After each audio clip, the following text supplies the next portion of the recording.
ना आपने पिछला वीडियो देखा था जिसमें हमने पढ़ा था कि एलर्जी क्या होती है और उसके कॉजेस क्या होते हैं एंड रूट्स क्या क्या होते हैं। Now we'll take a quick revision. Allergy is due to immune system का ओवर रिएक्शन होता है। एलर्जी इन्फेक्शन नहीं होती है। थर्ड होता है कि allergy is caused by allergens and person जो एलर्जी से सेंसिटिव होता है उसको हाइपर सेंसिटिव पर्सन कहते हैं। और एलर्जी के रूट्स क्या क्या होते हैं? Nose, mouth and skin. ना ये जो पूरा वीडियो है you can go to the playlist and watch. और आप चाहो तो व्हाट्सएप पर आप कम्युनिटी है उसे ऐड कर सकते हो, उसे फॉलो कर सकते हो, जिससे कि आपको न्यू वीडियोस का अपडेट मिलता रहे। Now we'll start the video.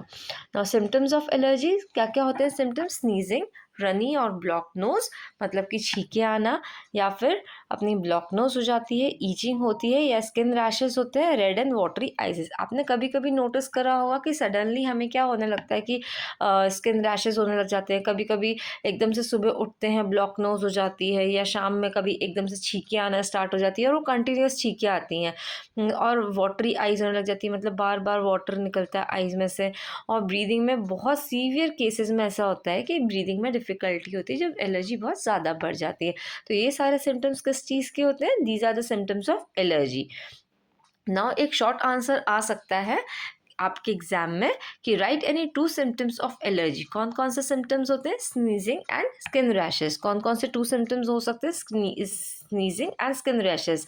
आप ऐसे लर्न कर सकते हो: symptoms S, sneezing S and skin rashes. तो 3 S: symptoms, sneezing and skin rashes. S. Okay, what are the two symptoms of allergy? S. Sneezing and skin rashes. Okay, easy बनाने के लिए हम इसका एक ऐसे शॉर्ट फॉर्म बना सकते हैं। Now types of allergy, classification of allergy. Allergies can be grouped on the basis of period for which they occur और परसिस्ट। सो एलर्जी को हम क्लासीफाई किस पे कर सकते हैं? Basis of the period for which they persist, मतलब कि उस पर ग्रुप कर सकते हैं कि जिस पीरियड में वो हो रही है, जिस पीरियड में वो जितने टाइम तक के लिए हो रही है, उसमें हम क्लासीफाई करते हैं। तो 2 मेन बेसिस कौन कौन से हैं? Seasonal allergy and perennial allergy. तो सीजनल एलर्जी और perennial allergy. Now quick question क्या है? On what basis are the allergies classified? Allergies are classified on the basis of period. On the basis of period, allergies are classified on the basis of period for which they appear or persist. अगर आप यहाँ तक भी लिखोगे ना, you will get marks. The allergies are classified on the basis of the period. On the basis of the period. This is the main word, basis of the period. Allergies are classified on the basis of the period. Okay, for which they appear or persist. Now seasonal allergy. Seasonal allergy क्या होती है? Seasonal allergy develops only during a particular season. It appears and disappear with changes in the season. जो कि इसके नाम से हमें समझ में आ रहा है कि this is a seasonal allergy. Seasonal allergy क्या होती है कि ये जो होती है सिर्फ एक पर्टिकुलर सीजन में डेवलप होती है। इसके नाम के थ्रू हम समझ सकते हैं कि सीजन में होती है, like winter season, autumn season, summer season और रेनी सीजन में होती है किसी किसी को। तो सीजनल एलर्जी जो होती है it develops only during a particular season. किसी भी एक सीजन में किसी को भी हो सकती है। जो हाइपर सेंसिटिव पर्सन होते हैं, who are the hypersensitive person who develops hyper sensitivity, और जो एलर्जी से हाइपर सेंसिटिव होते हैं उनको, जो जिनको सीजनल्स में होती है, they are called seasonal allergic persons. It appears और disappear with the changes in the season. जब सीजन में चेंज आएगा, with the change in the season, जब सीजन में चेंज आएगा सो वो एलर्जी ठीक हो जाएगी, और जैसे सीजन में चेंज आया तो एलर्जी स्टार्ट हो जाएगी। Okay, these allergies are usually caused by pollen और spores present in the air। किसके कारण होता है? यूजुअली सबसे ज़्यादा जो कॉज होता है वो होता है pollen grains. Pollen grains are found in flowers, tree weeds. हमने ऊपर पिछले वाले मैसेज में हमने पिछले वाले पार्ट में हमने पढ़ा था ये कि they are caused by pollen and spores present in the air. Okay, now next है 1 मार्क क्वेश्चन। ये आ सकता है कि 1 mark question ma'am can ask. Ma'am क्या करती है आपके स्कूल में, आपके जो कोर्स है इसमें रहता है कि बीच में से क्वेश्चंस पूछे जा सकते हैं। सो वी हैव डिसाइडेड कि हर एक टॉपिक के बाद वील टेक अ क्वेश्चन। सो इससे क्या है, आपको लर्निंग अच्छी हो जाएगी। So what is seasonal allergy? Seasonal allergy is an allergy that occur during a specific period, that occur only during a specific period. सबसे easy 1 mark आंसर है कि seasonal allergy is an allergy that occur only during specific period. और अगर इससे थोड़ा सा और बड़ा क्वेश्चन आता है, लॉन्ग आंसर आता है, तो यू कैन ऑल्सो राइट कि ये होता है स्पेसिफिक सीजन में होता है. कौन से सीजन से, you can write at the end of the season, you can write, मतलब थोड़ा सा आप खुद भी ऐड कर सकते हो इसमें. Now types of seasonal allergy, कौन कौन से टाइप्स होते हैं? नाउ सीजनल एलर्जी के टाइप होते हैं. Spring allergy occurs during the spring season, caused by pollen grains और ट्रीज एंड ग्रासेस, है ना. तो स्प्रिंग, फर्स्ट है स्प्रिंग एलर्जी. स्प्रिंग एक सीजन होता है, तो वील टेक स्प्रिंग. तो क्या होता है, अगर स्प्रिंग सीजन में होता है, ऑब्वियस सी बात है कि स्प्रिंग सीजन एलर्जी है तो स्प्रिंग में होगी. Now caused by pollen grains of trees and grasses, जो पोलन ग्रेन्स होते हैं उससे होता है. सिम्टम्स क्या क्या होता है? अगेन सिम्टम्स सेम होते हैं, sneezing, running nose, watery eyes. मतलब अगर आपको सिम्टम्स एलर्जी के लिखने हैं, किसी भी टाइप के एलर्जी के लिखने हैं, तो दीज सिम्टम्स, तो ये एक बेसिकली मेन सिम्टम्स हैं कि आपको sneezing, runny nose and watery eyes आप लिख ही सकते हैं, इसमें कोई चेंज नहीं कर सकता. Okay. Now allergy example, allergy due to flowering plants. किसी किसी को क्या होता है, जैसे ही फ्लावर को पास में लाते हैं और छींकें स्टार्ट हो जाती हैं, तो वो स्प्रिंग एलर्जी के कारण होता है. क्योंकि क्या होता है, सुबह सुबह फ्लावर्स, पोलन ग्रेन जो होते हैं वो उनके हवा में रहते हैं, एयर में रहते हैं, प्रेजेंट रहते हैं. सो फॉर द पॉलिनेशन के लिए रहते हैं एयर में. सो क्या होता है कि उससे एलर्जी होती है. बहुत लोगों को ये होता है. They are called the spring season allergic people. Okay. Now what causes spring allergy? Spring allergy is caused by pollen grain. Mainly अगर पूछा जाए कि स्प्रिंग एलर्जी हो क्यों रही है, तो वो होती है पोलन ग्रेन्स से. So you will write the causes of the causes of the spring season allergy is pollen grain. Okay. ये फिल इन द ब्लैंक्स भी आ सकता है, मल्टीपल चॉइस क्वेश्चन होते हैं उसमें भी आ सकता है. Now summer allergy, it occurs in the summer season. First हमने पढ़ी, क्या पढ़ी हमने?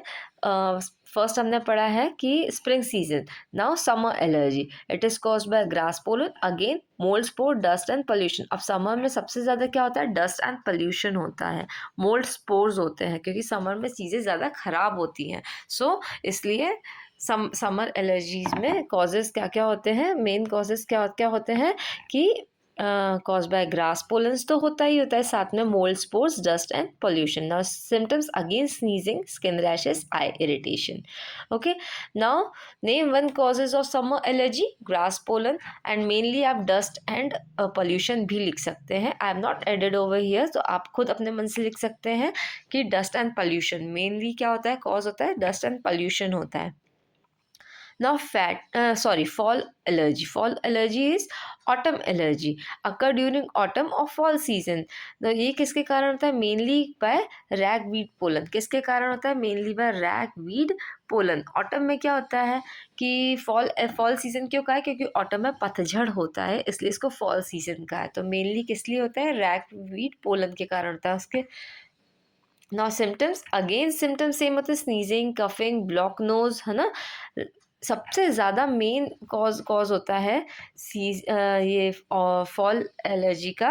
रैगवीड pollen is the major cause of fall allergy. सबसे ज़्यादा मेजर कॉज होता है ragweed pollen. Okay. Now very important question, which plant pollen mainly causes fall allergy? तो रैगवीड पोलन. अगर ये भी पूछा जाए कि फॉल सीजन के कॉजेज बताओ, फॉल सीजन एलर्जी के कॉजेज बताओ, so you can say रैगवीड pollen, है ना. मल्टीपल चॉइस क्वेश्चन में भी आ सकता है, फिल इन द ब्लैंक्स में भी आ सकता है, ट्रू एंड फॉल्स में भी आ सकता है कि is ragweed pollen of fall allergy seasonal fall seasonal allergy cause, so we can write yes. Okay. Now winter allergy occur during winter season, mostly caused by indoor allergens such as dust mite, pet dander, mould spores. किससे किससे हो सकता है? Winter में क्या होता है? Dust mites होते हैं, तो डस्ट माइट्स के कारण कॉज हो सकता है. पेट डेंडर्स मतलब कि पेट के जो हेयर होते हैं या फिर स्किन होती है उसके कारण हो सकता है। मोल्ड स्पोर्स, और इसके सिम्टम्स कोल्ड लाइक सिम्टम्स होते हैं, ब्रीदिंग डिफिकल्टी होती है। अब इसमें सिम्टम्स थोड़े से चेंज है कि या ईचिंग और रनी नोज तो होती है, लेकिन इसके साथ साथ ब्रीदिंग डिफिकल्टी भी होती है बिकॉज ठंड का सीजन रहता है। दो name one indoor allergen responsible for winter allergy. Dust might. Dust mites क्यों हो सकते हैं? क्योंकि हम नए कंबल निकालते हैं, नए ब्लैंकेट्स निकालते हैं, उसके अंदर डस्ट बहुत सारी रहती है और डस्ट माइट्स भी उसमें बन जाते हैं ना। एक होता है hay fever. Hay fever is a type of seasonal allergy caused mainly by pollen grains. किससे होता है? बाय पोलन ग्रेन्स ना। इसका नाम तो कैसा है? Hay fever, but it is not caused by hay and it does not cause fever. क्योंकि इसका नाम हे फीवर है तो आप ये गलती एग्जाम में मत करना कि ये इसका नाम हे फीवर है तो किसी टाइप का फीवर होता होगा। नो, ये ना तो ना तो कॉज होता है हे से और ना ही इट इज़ अ फीवर, है ना ही इसे फीवर होता है। इसके सिम्टम्स भी क्या होते हैं? स्नीजिंग, रनी नोज, ईची आइज। सो एक असर्शन टाइप क्वेश्चन आ सकता है एग्जाम में कि hay fever is caused by fever. True और false? It is false. Hay fever does not causes fever. Okay, now second है perennial and types of allergy ना। First थी हमारी सीजनल। सीजनल में 4 टाइप्स थे, दैट इज फर्स्ट था spring, देन summer, देन fall season and then winter, है ना। नाउ हे फीवर भी हमने लर्न करा। Now perennial allergy. Now types of allergy of perennial allergy. Now perennial allergy is an allergy that appears throughout the year and is not limited to any season. अब ये वाली जो allergy है ये पूरे उसमें रहती है, ईयर में रहती है और किसी सीजन से लिमिटेड नहीं है। These allergy are mainly cause by indoor allergens, मतलब कि आपके घर में ही कहीं होगा या किसी किसी के भी घर में आप जा रहे हो और थ्रू आउट द सीजन आपको रहती है, और किसी भी इंडोर में हो सकती है। मतलब इंडोर मतलब घर के अंदर अंदर की साइड ही रहती है, क्योंकि आप घर के अंदर ज़्यादा रहते हो, थ्रू आउट रहती है ना। कॉजेज क्या क्या हो सकते हैं? House dust, dust mites, mold that is fungus, cockroaches, feathers, dead skin of animal, pet dander, certain foods, insect bites, cosmetics. Now what is perennial allergy? Perennial allergy is the allergy that occurs throughout the year. आपको सिर्फ इतना लिखना है, that occurs throughout the year. Allergy that occurs throughout the year. Now types of allergy based on affected system. On this basis allergies are following type ना: respiratory allergy, food allergy, skin allergy and other allergy ना। Perennial allergy को हम divide करते हैं एक respiratory allergy, food allergy, skin allergy and other allergies. Okay, ना respiratory allergy में क्या है कि it affects the respiratory system. Allergy that affects the respiratory system. ठीक है, कॉजेज क्या? एक क्वेश्चन आ सकता है कि मिल्क एलर्जी किससे कॉज होती है? तो मिल्क प्रोटीन केसिन से फॉर्म होती है। किससे होती है? मिल्क प्रोटीन केसिन से मिल्क एलर्जी होती है। सिम्टम्स क्या क्या होते हैं? अब इसमें सिम्टम्स थोड़े से चेंज है क्योंकि फूड के रिलेटेड है, तो vomiting, wheezing, diarrhoea. Okay, meat allergy कौन से? किसी किसी को मीट से एलर्जी होती है, like certain animal protein led to digestive problem. Nut allergy which is cause by peanut, cashew nut, walnut can be serve. जब जी सर्व होते हैं तब हो जाते हैं। Egg allergy, fish allergy, shellfish allergy, soy allergy, mushroom allergy, किसी किसी को पीस एलर्जी होती है। मतलब बहुत सारी एलर्जीज होती है फूड आइटम में। फूड में किसी भी चीज़ से आपको एलर्जी हो सकती है। नाउ वेरी इंपॉर्टेंट क्वेश्चन अपन ने ऊपर पढ़ा था, विच protein causes milk allergy? That is casein. Now skin allergy, third आती है skin allergy. Skin allergy occurs when the skin comes in the direct contact with allergen. किसी भी टाइप के allergen से कॉन्टैक्ट में आता है, जैसे कि डर्मेटाइटिस, रेडनेस, ईचिंग, रैशेज होती है, urticaria, hives, pale red bumps or patches on the skin. ठीक है, plant allergy cause by poisonous sap of plant like ivy, oak. किसी भी अपन उससे टच हो जाते हैं प्लांट से तो उससे बहुत ईची होना स्टार्ट हो जाती है और अपने बम्प्स क्रिएट हो जाते हैं, तो उसे कहते हैं plant allergy. Insect allergy, it is cause bye sting और बाइट्स ऑफ बीज, वैव्स, फायर एंट्स। मतलब कि जब भी कोई चींटी काटती है या फिर बीज काट लेती है तो उससे पूरी बॉडी पर रैशेस हो जाते हैं, पूरे बम्प्स क्रिएट हो जाते हैं, तो उसे हम इंसेक्ट एलर्जी कहते हैं। Now what is urticaria? Urticaria is a skin allergy causing itchy red bumps on the skin. मतलब कि ये मतलब बम्प्स हो जाते हैं, बम्प्स समझते हो, बम्प्स मतलब कि तो वो रेडनेस होता है और थोड़ा फूला फूला सा हो जाता है स्किन में, that is urticaria. Other allergies, sun allergy caused by exposure to UV rays, skin become red and itchy. किसी किसी को सन पे जाते थोड़ी देर जाते हैं और बहुत itchy होने लग जाती है, that is a sun allergy. Cosmetic allergy caused by ingredients like fragrances, preservatives, leads to skin irritation, है ना. क्या क्या होता है कि फ्रेगनेंस और प्रिजर्वेटिव से स्किन इरिटेशन होता है. Now metal allergy, common metals निकल गोल्ड, किसी किसी को आर्टिफिशियल ज्वेलरी से एलर्जी होती है. क्यों होती है? उस ज्वेलरी में कोई से मेटल होता है, उस मेटल से ईचिंग, रैशेज, ये सब स्टार्ट हो जाता है. ठीक है. आई एलर्जी, आई एलर्जी क्या होता है? It leads to conjunctivitis, dry eyes. Okay. किसी किसी को आई एलर्जी होती है, बहुत ज़्यादा आई को रब करना स्टार्ट कर देते हैं, तो उससे क्या होता है? क्योंकि dry eyes, redness, this is the I allergy. Drug allergy, drug allergy is caused by drugs such as aspirin, penicillin, sulfa drugs or some antibiotics. Now aspirin can cause allergy in some people.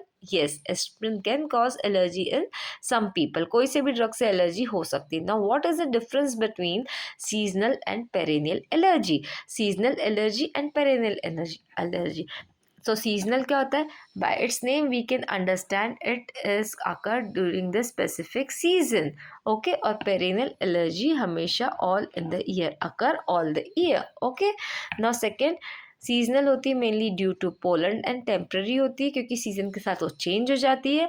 और perennial होती है mainly due to dust and food, है ना. Dust से और food से होती है और ये लॉन्ग टर्म रहती है, जब तक कि इसका कोई ट्रीटमेंट ना करो ये तब तक रहती है. Okay. Now this was your this was the types of allergy.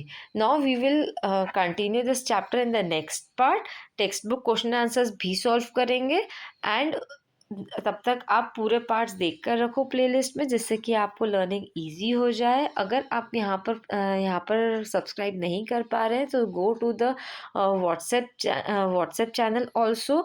आपको वहाँ पर भी ये सारे वीडियोस मिल जाएंगे. प्लीज़ आप इसको सब्सक्राइब करके रखो, जो आपको रेगुलरली वीडियोस मिलते रहें और आपके एग्जामिनेशंस में अच्छे मार्क्स आ सके. For better learning easy notes हो जाएंगे. आईसीएसई इतना हार्ड नहीं है. सो मैं हमेशा कहती हूँ कि आईसीएसई हार्ड नहीं है, बस आप उसको तरीके से पढ़ो, आप ज़रूर पास हो जाओगे. पास क्या, आप टॉप कर सकते हैं. So please like, share and subscribe the videos. Okay.